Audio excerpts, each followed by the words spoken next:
Good morning class. आज हम पढ़ेंगे जनरेशन ऑफ कंप्यूटर के बारे में। पहला क्वेश्चन इसमें दिया हुआ है, what is generation. Generation refers to a state of improvement in product development process. Basically generation का मतलब ये होता है किसी भी प्रोडक्ट में उसका विकास होना, यानी कि उसमें एक एडवांस फीचर ऐड होना। Similarly we can say generation of computer refers to state improvement in the computer technology. जैसा कि आप इसमें देख सकते हैं, वी कैन से उसी तरह हम कह सकते हैं कि जनरेशन ऑफ कंप्यूटर जो होता है वो एक तरह का इम्प्रूवमेंट ऑफ टेक्नोलॉजी होता है, उसी को हम जनरेशन कहते हैं। यानी कि अगर कोई कंप्यूटर में कोई नई टेक्नोलॉजी आ गई, नया सॉफ्टवेयर ऐड हो गया या नई उसमें हार्डवेयर ऐड हो गया, तो वो एक तरह से एक नए जनरेशन में कंप्यूटर आ जाता है।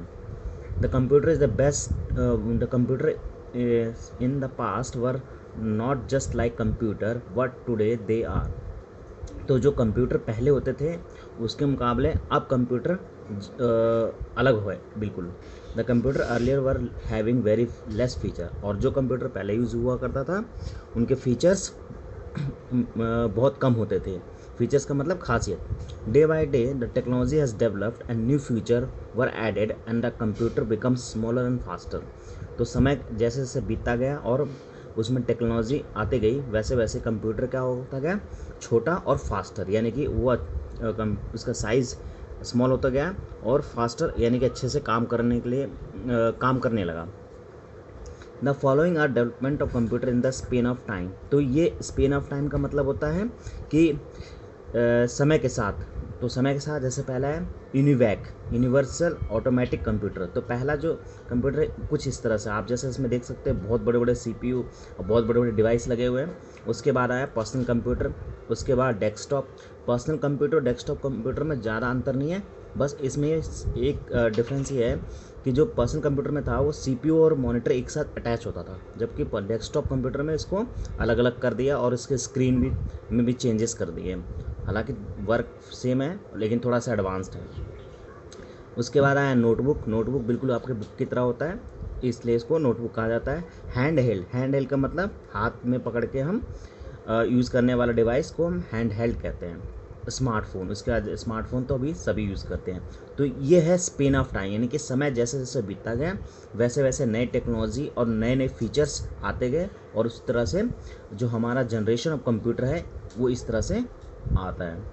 As you see in the picture that with each new generation the computer has got smaller and more advanced than the previous generation। जैसा कि पिक्चर में आप देख रहे हैं कि कंप्यूटर क्या हो गया, छोटा होता गया एकदम, और जो इसमें फीचर्स आए यानी कि नई नई टेक्नोलॉजी आए उससे ये और एडवांस होता गया।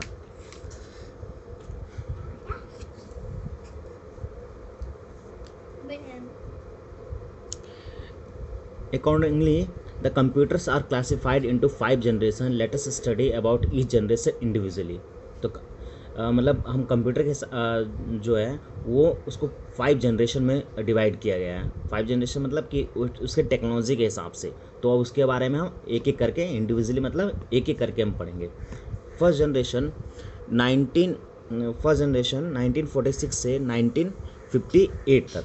तो first generation computer period start from 1946 with ENIAC, electronic numerical integrator and computer and UNIVAC automatic developed by Presper Eckert and John Mauchly. यानी कि जो पहला जनरेशन ऑफ कंप्यूटर था उसका पीरियड टाइम स्टार्टिंग था या इंट्रोड्यूस कराया गया था, इंट्रोड्यूस मतलब लाना 1946 के बीच में और 1958 तक ये चलता रहा। यानी इसमें कुछ ना कुछ ऐड होते, इसमें टाइम इसलिए दिया हुआ है ना 46 और 58 क्योंकि इसमें टाइम ऐड किया गया है। इसके बीच में कुछ ना कुछ इसमें डिवाइस ऐड होता गया और इसको एडवांस बनाता गया। उसके बाद इसका जो जनरेशन है वो चेंज होने की वजह से इसका टाइम पीरियड फिर चेंज हो जाता है नेक्स्ट जनरेशन का। तो इसका दूसरा है language use in the first generation computer were machine language. तो इसमें मशीन लैंग्वेज का मतलब क्या है कि ऐसा लैंग्वेज जो नंबर्स को समझ सके, यानी कि नंबर्स और अल्फ़ाबेट के हिसाब से बनाया गया, ताकि क्योंकि पहले के जो कंप्यूटर थे उसमें मशीन लैंग्वेज जो सबसे पहला कंप्यूटर है उसमें सिर्फ नंबर्स यूज़ होते थे, तो कोडिंग उसी को आ सकती थी जो ये कर सकता था। फर्स्ट जनरेशन कंप्यूटर में वैक्यूम ट्यूब क्या है, एक तरह का डिवाइस है जिसकी वजह से वो स्क्रीन पे जो आप डिस्प्ले देख पाते हैं, जो कि आजकल अभी टीवी में भी आता है। तो ये वैक्यूम ट्यूब इस तरह मतलब बेसिकली इसका काम है डिस्प्ले करना। They are very large in the side and produce large amount of heat and they cool down air conditioner. और ये इसका साइज़ बहुत बड़ा होता था और इसको ठंडा करने के लिए एयर कंडीशनर लगाना पड़ता था। The operating speed is very slow, जो स्टार्ट होता था वो बहुत स्लो होता था। दे वर नॉट रिलायबल। रिलायबल का मतलब निर्भर, हम उस पर डिपेंड नहीं हो सकते। अगर कोई काम कर रहे हैं तो रेगुलर हमें काम करना नहीं, तो फिर बाद में वो शट डाउन हो गया, बंद हो गया, तो हम दोबारा नहीं ला सकते उसको। तो कुछ कंप्यूटर के नाम दिए गए हैं जो फर्स्ट जनरेशन में यूज़ होता है, electronic discrete variable automatic, electronic delayed storage automatic, IBM 650 mark II। ये सारे ऐसे कंप्यूटर थे जिसमें नंबर को बेसिकली, जैसे इलेक्ट्रॉनिक डिस्क्रीट वेरिएबल का मतलब होता है उसमें अलग अलग तरह से नंबर्स और क्या कहते हैं अल्फ़ाबेट का यूज़ करते हैं। इलेक्ट्रॉनिक्स डिलेड स्टोरेज ऑटोमेटिक, और इस तरह के जो फर्स्ट जनरेशन में कंप्यूटर यूज़ होते हैं जिनके नाम हैं। नेक्स्ट है feature of first generation computer. Features का मतलब होता है खासियत। इलेक्ट्रॉनिक कंपोनेंट यूज्ड, तो ये इलेक्ट्रॉनिक कंपोनेंट मतलब पार्ट्स, उसमें तो पहला जैसा कि आपने पिक्चर में देख रहे हो वैक्यूम ट्यूब है, साइज़ बहुत बड़ा होता था, ऑपरेटिंग जैसे मैंने बता चुका हूँ बहुत स्लो होता था, कॉस्ट वेरी एक्सपेंसिव मतलब महंगा, बहुत महंगा होता था उसको चलाना, या तो बहुत ज़्यादा बिजली बिल लगता था या तो बहुत ज़्यादा लोग लगते थे, ठीक है, उसको मेंटेनेंस करने में, इसलिए एक्सपेंसिव होता था। Limitation of first generation, limitation का मतलब कमी। Produce of lot of heat, not reliable, बहुत हीट ज़्यादा निकलता था सर, डिपेंड नहीं कर सकते थे उस पर। Programming capacity is very low, जो भी हम प्रोग्राम करते थे बहुत कम कर पाते थे। प्रोग्रामिंग का मतलब यहाँ पे काम करना।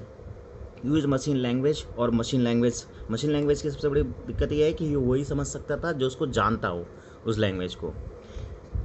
नेक्स्ट है, तो ये सब आई होप कि फर्स्ट जनरेशन क्लियर हो गया होगा सबको। सेकेंड जनरेशन कंप्यूटर 1959 से 1964 में, इसमें जो डिस्प्ले के लिए यूज़ किया गया था ट्रांजिस्टर, ठीक है, और ये इंट्रोड्यूस किया गया था 1950 में, जिसमें वैक्यूम ट्यूब यानी कि इसको बदल के वैक्यूम ट्यूब को बदल के ट्रांजिस्टर को लाया गया था, ठीक है। ये सेकेंड जनरेशन कहलाया। असेंबली लैंग्वेज को मतलब असेंबल, जो डिफरेंट लैंग्वेज होते हैं या नंबर्स और अल्फ़ाबेट को जो असेंबल किया गया, इसलिए इसको नाम दिया गया assembly language. The second generation computer also produce large amount of heat and they had cool down air conditioner. इसका भी सेम था, इसको भी कूल किया जाता था एयर कंडीशन की मदद से, और ये थोड़ा smaller, faster and more efficient था comparison to first generation. The operating speed like comparatively high, operating speed थोड़ी उससे अच्छा था, और इसके कुछ नाम है जैसे IBM 140, मार्क III, लियो। ये सेम चीज़ जो ऊपर वाला है उसको शॉर्ट में बताया गया। फीचर्स मतलब खासियत, इलेक्ट्रॉनिक कंपोनेंट जैसे ट्रांजिस्टर था, साइज़ थोड़ा फर्स्ट छोटा था, बिकम स्पीड थोड़ी ज़्यादा हो गई, कॉस्ट थोड़ा कम हो गया, language assembly language. Limitation same है लगभग वही, प्रोड्यूस बहुत ज़्यादा हीट, स्पीड बहुत लो था, और मेमोरी मतलब इसमें सेव करने के लिए बहुत कम होता था। हाँ, आई होप कि आप समझ गए होंगे। और अब इसके बाद हम नेक्स्ट क्लास में हम थर्ड जनरेशन से आगे पढ़ेंगे। Thank you class.